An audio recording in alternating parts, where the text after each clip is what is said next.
Frontier by Maggot Moshpit, Chapter 20. Feldo stood on the bridge, looking out across the stars.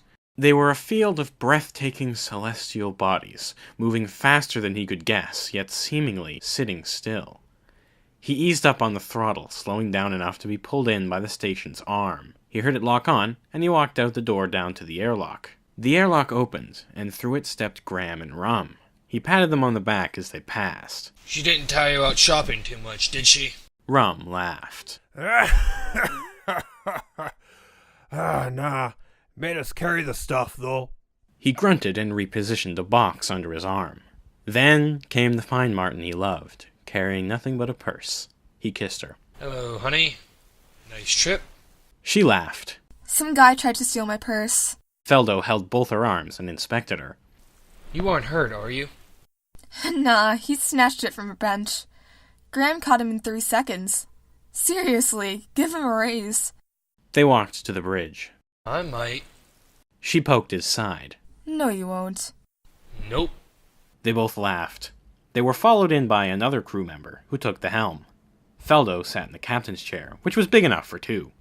Biggs, resume course. And don't worry, I remember to fuel up this time. The air was light, the mood was happy, and life was good. They were an hour out when the drive cut. It was shaky, blinding, and loud. When they came out of hyperspace, Feldo looked around at their stunned faces. What the hell? Rum! What was that? I don't know. We just been pulled out of hyperspace. Something's coming. Feldo looked at his scans. It was huge, and it was unfriendly. Hail them. Ray shields, armed weapons. There was an explosion. It must have been a shield-piercing missile, because no one felt anything before it was too late. Feldo found himself on the floor, his body shielding hers. He pulled her up, and they looked around. Rum was fighting flames, and Graham was a pathetic, charred heap on the floor. Feldo's console showed more fires in engineering that needed attending. He yelled to Rum. Get this under control. I need to check engineering. He pulled his love along with him. You'll be safe with me. They got as far as the airlock before the first pirates burst through. They grabbed her, who was trailing behind slightly. Feldo whirled around, and time froze. The pirate was grasping her by the neck, a knife poised, his pals rushing towards the bridge. Fear overtook Feldo, ripping a scream from his lips, pushing him down the corridor. He stayed long enough to see a knife spill blood. Blood everywhere. Magenta! Magenta! Feldo opened his eyes slowly. He didn't scream anymore. After the first 100 times he realized it didn't make a difference, so he didn't bother. He rose, splashed some water on his face from the sink, and ate a breakfast pack.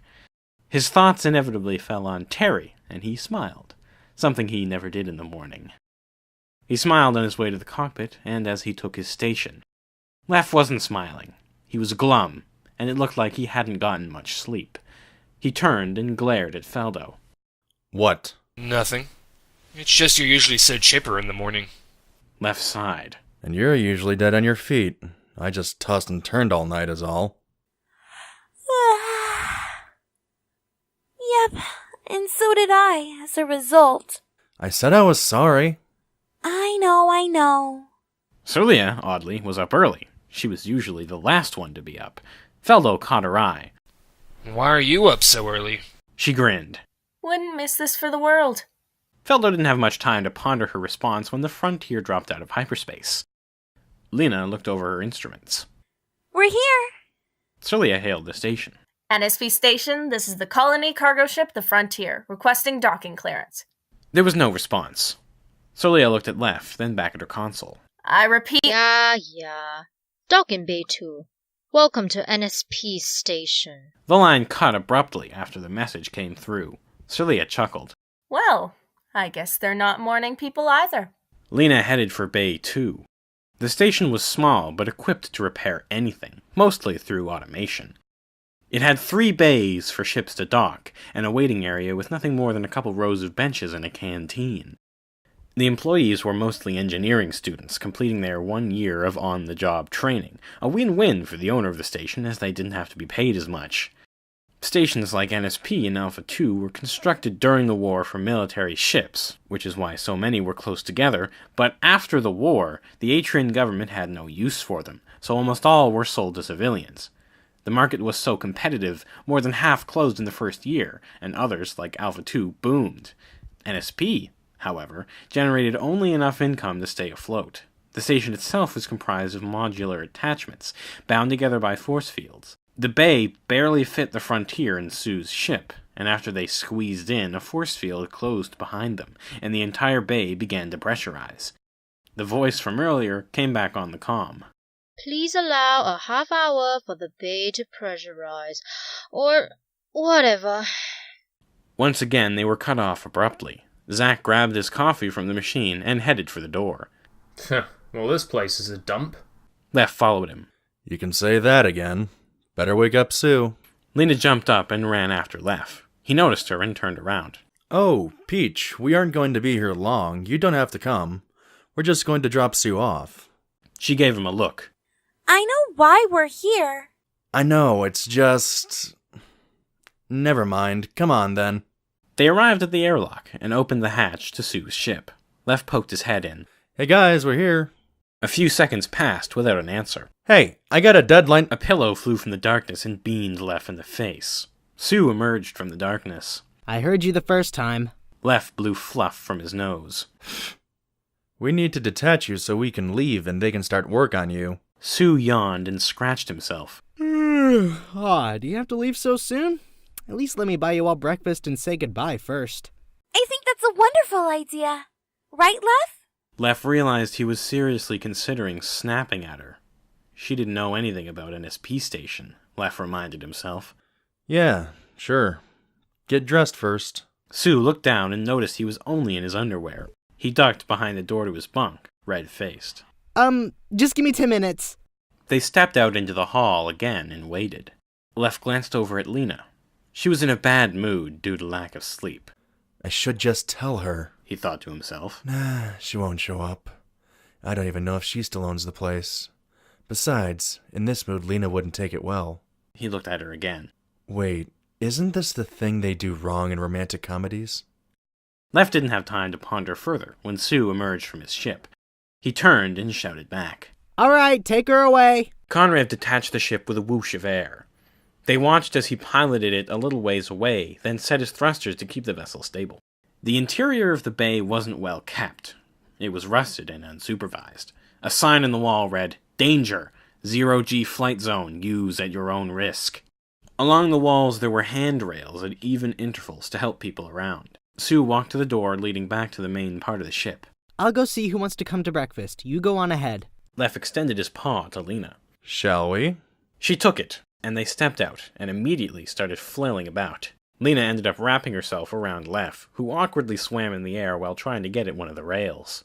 Conrev effortlessly maneuvered around to one of the rails nearest to the pair and extended a paw. You two should kick off with more momentum next time. Leph grabbed his paw, and he pulled them to the rail. Thanks. Now where's the exit? Lena clung on for dear life. Whoa! It feels like I'm falling! Blazes! He patted her on the head. Remember what the attendant told us back in Alpha 2? Yeah. Whoa! They made it to the exit without incident. It was a short walk to the station, and they came out into a fairly large room with a desk at the entrance. A human woman sat half asleep at the desk. Leph had to cough to get her attention. What? Oh. Welcome to NSP Station. What do you want? It was the same unenthusiastic voice from the comm. Conrev produced a pad and handed it over. Our ship, the smaller one, needs the following repairs. She glanced over the list on the pad and threw it into a bin. We'll get to it as soon as we can. There'll be 900,000 credits. Conrev grumbled. That's about how much we'll sell the drawing for. Sue won't be happy. He handed over his bank chip and the woman opened the turnstile. Meals are free, no sleeping on the benches. We won't stop you if you do, though. Conrev nodded thanks, and they went in search of a table. Leph pointed one out in the corner, and they sat. Leph glanced around, saw there was no one else in the room, and relaxed. Quaint place, huh? Conrev grunted. Feels like the waiting room for the dentist. Lena chuckled. I almost bit my dentist's paw off once. It was one of those big places in the city. I had been waiting for hours. When I did get seen, the guy just jammed his paw into my mouth, and I bit. How old were you? 9? Leph and Conrev laughed, and Lena glared at them. What? 9 isn't that old? Soon they were joined by Sue, Zach, and Sirlia. Sue poked Conrev as they sat down. Conrev, did you at least try to haggle? Haggle? I don't think you can haggle. Sue and Conrev began to argue, so Leph tuned them out and turned to Sirlia. Hey, where's Feldo? He already ate. Zach walked past the table and went over to the canteen and rang a bell. A fat little man ran up and looked up at Zach. Yes, what can I do for you? Well, we'd like to order breakfast. I'll have... No. I'll bring you all something you want. Just you see. Zach shrugged. All right. I like psychic chefs. The man ran back into the kitchen and began cooking. After a surprisingly short amount of time, the chef returned with a tray loaded with eggs and toast. Zach smacked his forehead. Oh, that's what you meant. The chef chuckled. This is all we serve for breakfast. Sorry. Zach picked up the tray. Thanks. He placed the tray in the center of the table and they all dug in. Zach shoveled eggs into his mouth shamelessly. Man, these are really good. What's this chef doing in a place like this? Leph shrugged and ate a piece of toast whole. I don't know. Maybe he had a criminal record. Zach looked over Leph's shoulder. Hey, who's that? Leph! He didn't dare turn around. Maybe she would just leave? Sirlia looked at him. Leph, grow a pair. Leph stood up and turned around, facing the Wolverine woman, who was sauntering up to the group. Hi? She was the same height as Leph, but her fur was much darker, and she didn't have stripes. She was attractive and carried herself with an authoritative air. Lena stood up and stood next to Leph, confused. Leph, who's that? He looked at the woman, then at Lena. She's... Rissa. His wife. What? Leph turned and snapped. Ex-wife. I signed the papers for a reason. Fine. Ex-wife. Lena turned her fiery eyes on Leph. And when were you planning to tell me you had a wife? And that it was Rissa? Leph's eyes darted back and forth as he stuttered. I was going to, tell you earlier, but... Rissa tilted her head and smiled a smile that held no warmth. Leph, you lied to me. You said she was nobody. Peach, listen. Rissa leaned back in mock surprise. What?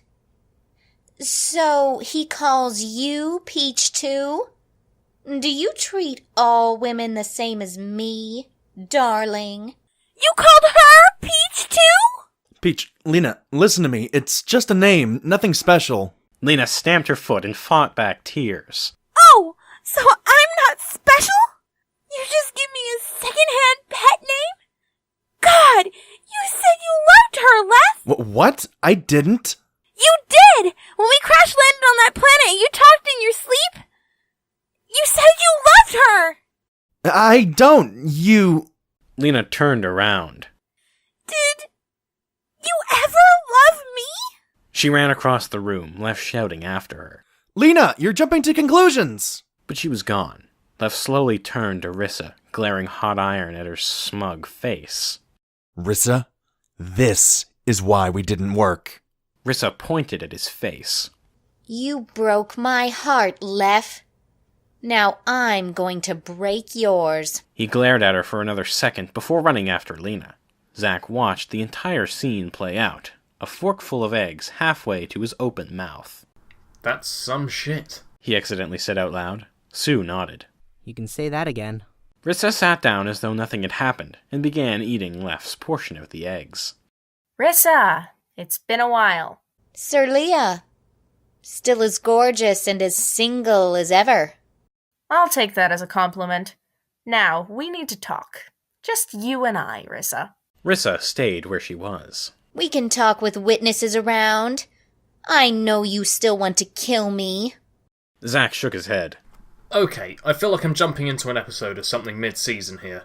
Can someone explain why Leph has an ex-wife who hates him? Sirlia growled at Rissa. Well, she moved into town, fell for Leph, and rushed into marriage with him. What he didn't realize was she was a manipulative little bitch with a superiority complex. I'm sitting right here, dear. Leph almost dropped out of school to move here with you, and after he realized his mistake, he almost drank himself to death. Sue looked from Sir Leah's bared fangs to Rissa's calm face. Oh, fuck. This is my fault, isn't it? Conrev grunted. A little bit, yeah. Rissa chuckled. Oh, I would have found him eventually. Don't beat yourself up. Sir Leah glanced back and closed her eyes. Well, once Leph sets things right, I'm sure Lena will be back here to claw your face off herself. They sat and continued to eat in silence. Meanwhile, the bored woman, after watching and deriving great entertainment value from the fight, picked up her buzzing SCOM. Yes? Oh, okay. She hung up. It was her turn to supervise repairs. She sighed and walked out the door towards the control room.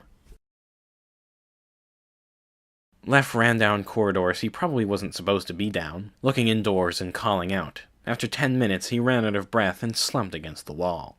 I'm so stupid. He smacked himself in the head. Lena sat in a stall in the woman's washroom, staring at the wall. She didn't know what to think. Leph had lied to her, sure, but maybe she overreacted. Nonetheless, she'd stay there a little longer and let him stew. The bored woman paced the control room and watched as the repair arm continued working. It welded new components and buffed surface damage. A second arm reached out and grabbed a handle, twisting in a code as though it were a padlock.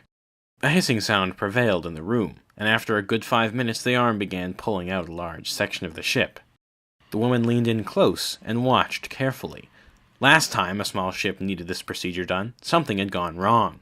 The tech said they had fixed the problem, but she wasn't about to take any chances. The arm pulled and pulled, revealing the drive of Sue's ship, which was not looking in good shape.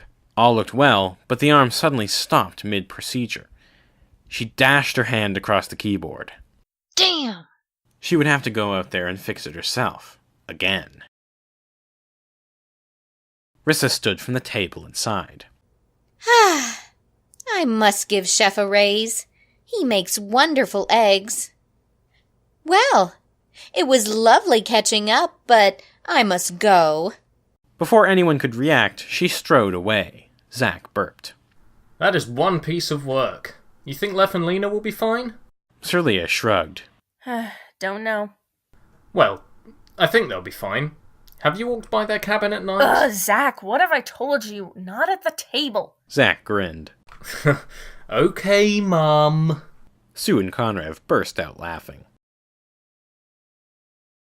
Rissa headed straight for the washroom. She had a hunch it would be where Lena was hiding. She smiled to herself. It was a stroke of luck Leph had found someone else. Now she could exact her revenge. She pushed the door open and called out. Lena, are you there? Go away, Rissa! You know Leph is looking for you. I know! Rissa leaned against the sink and waited a minute before speaking. Tell me, why is it you're mad at him? Isn't it obvious? He lied to me about you. Is that all? There was silence. Then, It's none of your business. I know exactly what it is. she stood and walked around the room. You know, there's something nostalgic about this situation. I thought I was going to be Leph's wife forever, and I feared losing him every day. Turns out I was right. Leph isn't a long-term person. He might like you a little more than the others. You're wrong! Lena shouted as she once again fought back tears. Rissa smiled and leaned against the sink again. That's what I thought, too. The bored woman kicked off the wall and floated towards the arm.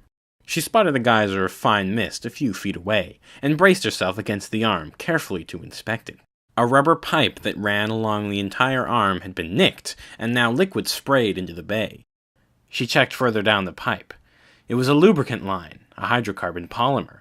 A shock went down her spine. The lubricant was extremely flammable. Her eyes darted around the bay, and her eye caught something on the wall. Too late. A single light fixture sparked every few seconds, each one making her flinch. She kicked off from the arm and headed for the closest shelter, Sue's ship. The explosion could be heard from everywhere in the station. Lights flickered and died as the power went dead, emergency lights and sirens flashing as the battery power backup came online. Sue, Zach, Sirlia, and Conrav jumped up in surprise. What the hell was that? Sirlia was already running. It sounded like it came from our bay. When they arrived, they found the bay was missing. An emergency force field held the oxygen inside the main part of the station, but the sight outside was grim. The 3 bays floated away slowly, emergency force fields flickering into place. The second bay was dead, mostly in pieces and charred from the apparent explosion. The Frontier and Sue's ship floated away at different angles, having taken only superficial damage. A room floated by, and Sirlia realized the entire station must have fallen apart, each section only holding enough air for 30 minutes or so. Sirlia ran back down the corridor. Looks like we've got our work cut out for us. We need to find a way to get this place back together. Rackham rubbed his head where he had bumped it. He looked around the cargo bay as people picked themselves up after the shock. He ran to the cockpit as fast as he could, finding Feldo sprawled out on the floor. Feldo, what happened? Feldo picked himself up gingerly. Oh, I don't know. It sounded like an explosion. He ran to his station, emergency lights flashing. Oh, crap. The airlock's been shut. Looks like we're in space again. Hang on. What? What is it? The station, it's falling apart. What do you mean? Feldo scratched his head nervously. This station was cobbled together. Most of it is falling away because of the temporary power loss. Even some of the bathrooms. Rackham, you need to rescue anyone trapped in those rooms before the air runs out. Rackham cracked his knuckles. Ain't no rest for the wicked.